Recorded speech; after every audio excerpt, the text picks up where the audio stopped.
No.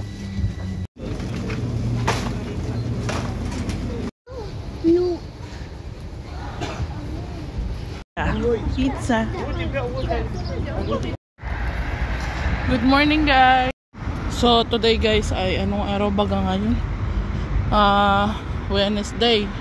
Tapos negative 1 degree dito sa Bucharest. Dumadating pa rin kasi sa akin guys sa gabi yung tipong pagod na pagod ako. Umiiyak talaga ako. Kasi hindi nyo talaga alam yung pakaramdam ng makaka-relate lang sa akin na namatay yung nanay mo na hindi malang nakikita. Hindi malang nakita kahit sa huling sandali. Ang daming nagsasabi na miss na raw nila yung pagluluto ko. Grabing ka-stress ng mukha ko guys. Napanood nyo ba sila Petri? Nakauwi na sila ng Pilipinas. Sobrang saya ko para sa kanila. Pero alam nyo naman, God's only know kung kailan kami makakauwi ng mga bata sa Pilipinas. Si Lord lang nakakaalam yan. Kumbaga kung panahon na para makauwi, makakauwi. Kasi sabi ko nga kay Petri, kay Ginalyn, nag-message ako sa kanya. Sabi ko, wow, congrats. Alam mo yung napapanood ko sila na napapaiyak pa ako nung nakalapag na sila ng Manila International Airport sa airport sa atin sa Pinas.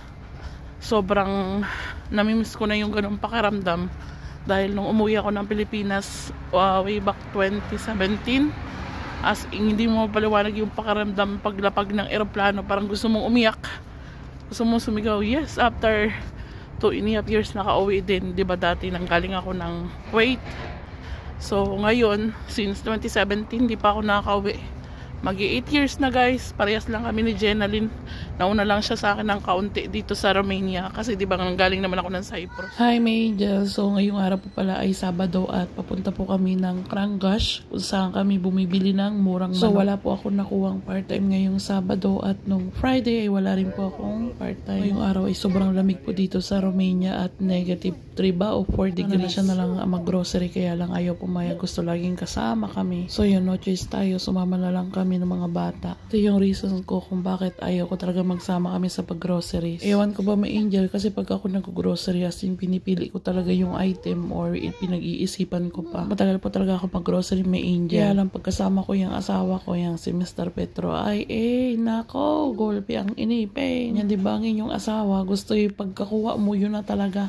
Diba tayo naman mga babae pag tayo namimili ay pinipili pa natin kung ano yung mas maganda. Diba? Kasi dyan kung ano yung nahugot mo, isilid mo na agad sa basket at huwag mo nang pag-isipan. O diba? May gusto akong bilhin sa sarili ko. Ako na lang talagang mag-isa ang pumupunta. Tayo kung kasama yan. Kasi hindi naman grocery talaga yung inano namin. Kasi kung grocery, marami yan.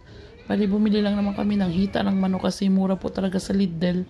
9 lay at 10 lay lang, meron ng 4 na legs na mabibili ka. At anyway, May Angel, kamusta pala ang inyong buhay-buhay? Maraming salamat po pala sa inyong suporta sa aming Facebook page. Naman na nami-miss nyo na talaga yung aking cooking vlog doon sa aking amo. Dito na ako makabalik doon sa aking amo, baka dito na lang tayo talaga sa bahay mag-cooking vlog. Yung ilaw ko lang talaga po dito sa aking kusina medyo madilim kaya kailangan ko talagang bumili ng ring light. Kaya yung tripod na maliit lang para cooking vlog. So kami lahat pala ngayon May Angel ay magaling na doon sa ubo at sipon, although may konti pa rin, as in konti na lang. Wait na kami at ayun nga, sabi ko sa inyo, nahawaan si Mr. Petro pero magaling-galing na rin siya. Sabi ang weather sa Pinas sobrang ganda kasi napanood ko yung vlog ni Petri. Ang ganda ng weather doon. At sa mga nagtatanong sa akin kung kailan daw po kami uwi ng Pilipinas. Ngayong mainit, darating din po tayo doon. Malay mo one day, nandun na kami sa Pilipinas at mag-meet tayo. Pag nandito pa po kami sa Romania, mag-enjoy na lang po kahit mahirap ang buhay. Magtrabaho para syempre kumita. Sasambat makakauwi rin po tayo. Syempre uwi ako kasi ako'y Pilipino. So paano May Angel? Tutulungan ko pa po si Mr. Petro. Nagluluto na siya sa kusina. Maraming salamat po sa inyong support May Angel. See you in our next vlog. Bye-bye!